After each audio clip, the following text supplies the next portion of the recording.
everyone, this is Tim from Your 6 Studios. Today in this video I'm going to show you a quick fix to get your camera working on your Samsung phone.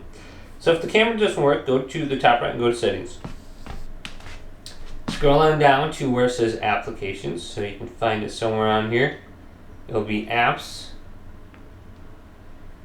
And then we want to locate the camera app on here. So going down, this should be alphabetical order. Here's camera.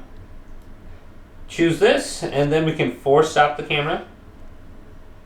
Going down to where it says storage. Clear the cache. Clear the data.